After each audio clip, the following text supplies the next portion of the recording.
日進月歩、塩田正宏です。松田先生、お願いします。お願いします。今日も岡本先生に、来ていただきまして。いや、岡本先生シリーズ、僕はもう楽しみなんですよ。大活躍ですね。あの人は本当に、また、解説が上手というか、言語化が素晴らしいですよね。そうですね。あんなに身体操作について、どこの筋肉がどうなっててっていう説明をしている先生は他にはあんなに詳しくはいないですよね。やっぱそうなんですね。いや、あれすごいっすわ。知らない筋肉の名前とか出てきましたもんね。そうですよね。ローテーターカフっていう。ローテーターカフめっちゃかっこいい技名みたいなの出てましたよ。肩甲骨の周りでもね、本当にいっぱい筋肉があって。だからその辺が結構ミソというか、のポイントになってくるって言われたりしますよね。そうですね。で、また、岡本先生が解釈されてるのに、で、若かりし頃の上柴先生。上柴森平。そうですね。先生の解釈をされてるんですよ。で、晩年の時の動画ってのは結構出回っていて、若かりし頃も出回ってるんですけども、やっぱ神がかっちゃってるじゃないですか、晩年。仙人みたいに。そう、仙人みたいになってるんですよね。触らずに投げるみたいなね。そういうやっぱ、この前、安江先生が来ていただいた、その空間とかの話とかにつながってくるんだと思うんですけども、確かに、でもそうではなくて、若い頃っていうのはやっぱ、バリバリの武道家というか、物理でやるっていう、身体操作でこうやってる部分があって、それどうやっていたのかっていう、例えば上柴先生の銅像でも、こういう銅像とかあるんですけども、それにどういった意味があるのかっていう解釈もされているので、今日はその若い頃の上柴先生がどういうふうに技をかけていたのかっていう、解釈をお聞きできればなと思ってます。なるほど。お願いいたします。はい。では、道場行きましょう。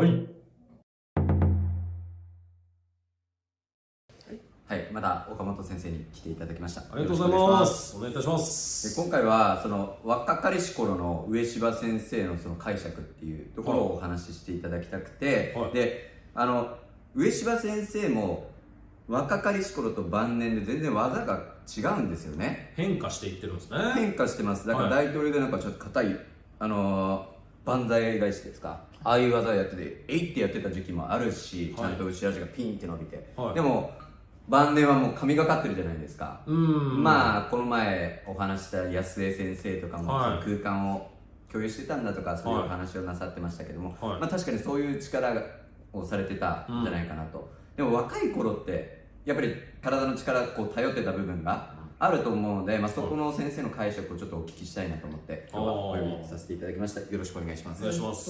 今特徴的に上柴王の若かりし頃で YouTube なんかで見えるのは、大阪朝日新聞で教えていた、もちろん戦前ですけれども、時代の工武道とか大阪朝日流とかっていうふうに名乗ってた時代の技術が合気の術の、つまり上柴王が総閣から免許皆伝ではないんですけれども、教授代理で唯一新影の免状心理教をもらっているんですが、そこで教わったことの処方技術、総閣が死ぬまでは大阪朝日で見せてたところ止まりです。それは制限がかかってたんです。これ以上教えるのと。それは武田総閣から言われてたんですか。面白い。総閣が死んでから、もう重しがなくなったいいやって言って、今の教え出すっていうのが、それがどんどん変化をしていく。で、大阪の時だから本当に若い頃ですよね。だからあれなんですよ、大阪愛機会とか見ると、結構養親館に近くて、今のだから東京のよりも大阪愛機会の方がちょっと昔ながらの技なのかなっていう僕は、田中先生がやってる。動画で特徴的なのは2つあります。両手使いと歩行腕。これは若かりし頃の、こういう銅像があるんですよ。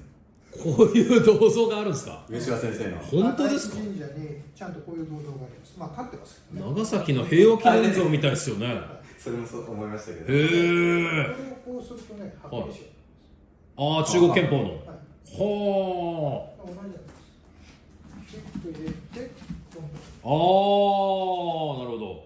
だから白衣章の中にも同じ技術があるんです。はい。で、持たれた方がいいでしょうね。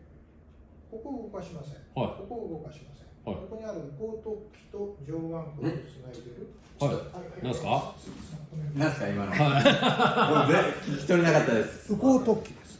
右甲突起、こういう構造で右肩ですね。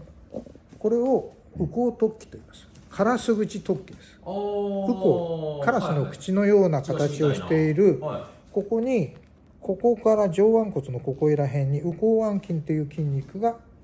つながっている。それからもう一つ、二つぐらいついてるのかな、はい三角筋もやはりここについてる。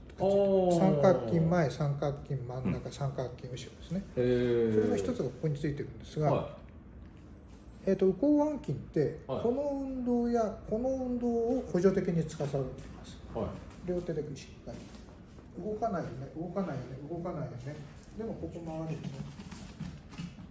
今のは何筋を動かした？右甲突起から走っている右甲腕筋をキューッと縮めるとこれが起きます。右甲腕筋、あつまりはい。ここの部分のあ、ああ、なるほはつまりこれで引っ張っても成立しないんです。ど、はい、あ。はい。後腕筋で上腕骨をくるっと内転させるとこれが起きますっていうのが今の合気道の一番最初に習う。これ型でありますよね。そうですねこれね。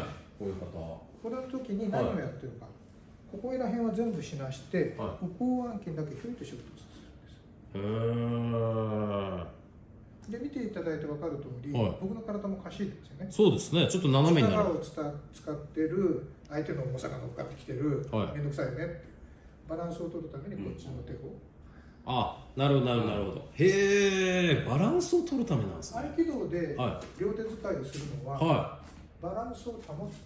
ああ、自分も崩れないために。そうでへえ。す。そのことがいつの間にか忘れられて、はなんで使っていないはずなのに右手使って、もう仕事してるのい。それめちゃくちゃ思ってました。はバランスのためです。い。はあ、本来バランスのためなんですね。一人、それもちょっと、これで、まあ、大体5人ぐらいまでできますけど、 5人まで。はい。はい。よいしょでこうなってるわけですよ。ああ、なるほどなるほどなるほどなるほど。先生もそうなってるから。はいはいはい。だからそのバランスを取るそれをためにこっちを用意しておいて、はいはあ。もうなんか。じゃあこっちも同じ、両方で持ってても同じってことです。あ、なるほど。はあ、もう分かった。すごい。すごい。いや、塩田君もこう寄せてね、この投げる技とかありますけども、はいは明らかにここを使ってるっていうのは、先生詳しくどのものすごく分かりにくいけん。はい。あ、分かりにくい筋肉のところなんですね。この奥のは探っても当たらないんです。い。脇の下らへんの。ここからこう走って、はここら辺にくっついてますけい。れども、へえ。自分で探しても分かりません。ああ、なるほど。触りづらいというか。はい、ちょっとここをギュッと握ってみてください。はい、これです。うん動きが分かんないでしょ。そうですよ、あへんま分かんないですね。すごい分かりにくいけん。柔らかい、はいはいここの、先生はもう全部柔らかいですよね。スマホここ。っていう状態で、両手で。はよいしょ。い。効くんだ。効くんだ。そこから離れてなくても効くんですね。だから持たれて、はこういうい。はあ。腰で進んでとか回転力じゃないんですよ。はい基本はここなんです。ここだよね。ああ。うわでこういうものを教わってるのは、はい上芝生だけなんです。ー。へえ。武田総監からそれを教わってるのは。へえ。だって他のとここんなことやんないでしょ。はい。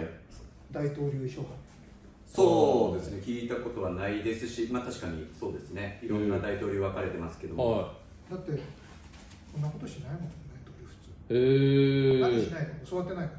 ああ、なるほど。上芝王だけが教わってはでずっと長く封印い。さされれててて、死んじゃって重しがなくなったからもういいかっていいやっつって。へえ。でこれって何かっていうと、は剣術なんですよ。い。これもまた剣術。はい。刀ってこうとこう持つんです。ああ、なんか上からこういう感じですかね。つまりここの部分ですね。もう一回いいですか？よっこいしょ。はあ、もう。でよいしょ。おお。はい。持ってますね。つまりこの複数の力が握る塚を持つだけでかかるよね、かかるよね。よいしょ。複数の力が。大変申し訳ないんですけど、はい合気道の師範方でこのことを教えてる人一人もいません。ああ。聞いたことないですね。持つだけでヒュイッと上がってヒュイッと下がるもんだよねっていうのが塚の正しい持ち方。へえ。で、は上芝王ははい。宗閣からはい。剣術を習ってないんです。体術しか習ってない。ああ、なるほど。それは、はやはり剣術を習いたいなと思って新掛流の免許もらってるんです、はい。は真理教っていうい。は免許改伝の時にもらう。い。はでも剣術習ってないからい。うん。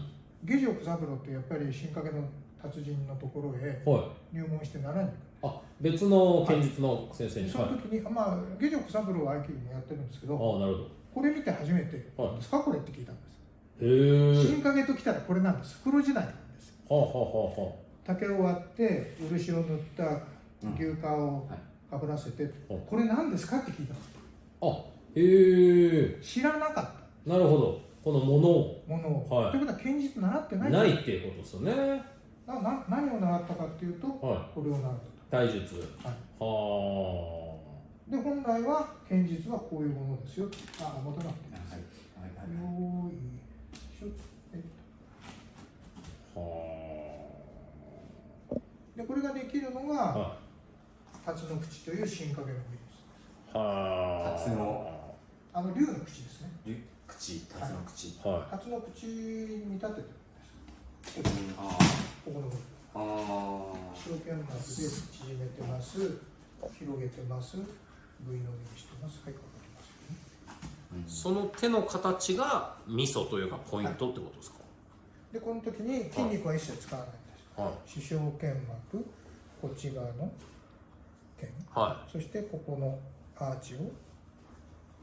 はで持ち上げるの何って言ったらここにある靭帯、い。は心筋支帯と小側手根靭帯と2つの靭帯があって、い。はい。 2つでワンセットですけど、それをぐーっと使う。そこを使って。はいはあ、そのなんか三方向みたいなその。はい、人間ははい。一つの方向の運動には耐えられます。ああ、はい。グッと。二つ目になると怪しくない。ああ、は三つ目が来るとまあ来るんです。い。へえ。なんか力っていうか触れられてるだけだけどなんかちょっとなんか分かんなくなりますね。ああ、なるほど。つまり筋肉でもいいんです。はい押してます、はい押し返してます、はい別の筋肉で押してます。これであ人間の体って対応できなくなる。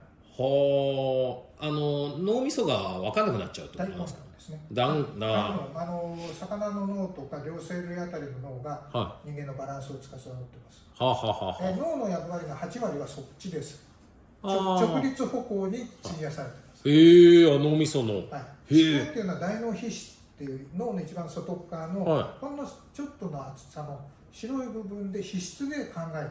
あ、そのそう。他にもまあ脳幹の中でいろいろ考えてはいますが、はあ思考がそこにあります。へえ。で脳のかなりの機能は、はこうやって立ってることに費やされます。い。へえ。あこうやられてこうやられてこうやられるともうダメ。なんか、あーそうか、読めないんだ。バグっちゃうんだ。はいはだから普通にこうやって握ってるだけで、あ。はい。一つ、二つ、三つ、四つ、はいでもうあ、今のももう方向を変えられてるみたいな。方向変えられてるっていうか、いや、ただ、なんか、いや、読めなくなるんですよ、この。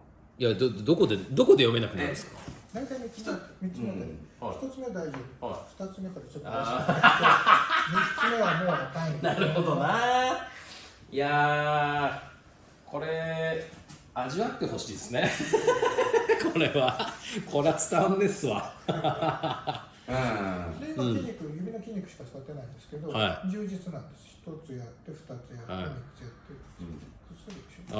ああ、そうですね。もう腕に力入れれなくなる感覚になりましたね、僕は。なんかバランスを最優先に脳は考えてます。ああ、なるほど。ここいらへんにかかってないんです。こんはいなのどうでもいいや。ってことですね。ここでナイフでね、こうやられたら反応しますが、はいはいはい、とりあえずのうちはバランスを取るのが最優先になってるんで、確かにその他のことはどうでもいいんですよ。僕に攻撃の意識がなければ、だから愛の武術。愛の、なるほど。ずっと騙し続けてるんですね。ほぼ結婚詐欺ですね。はあ。結婚詐欺。そう。結婚詐欺。結婚しよう、結婚しよう、結婚しよう。で、攻撃しに行ってね。なるほど。お金だけちょうだい。合気道。なんかね、こう触れてった時に、だから4本目とかになって、本当ですよ、ちょっと動くから、僕こう戻そうと、ね、一回脳が働くんですよ。その瞬間にはもうなんかされてるっていう別のところみたいな感じですね。はあ。これが上柴森平先生の晩年というか。そうです。ですか。そうです。測定鍵盤で崩してる。それに痛みが追加するから。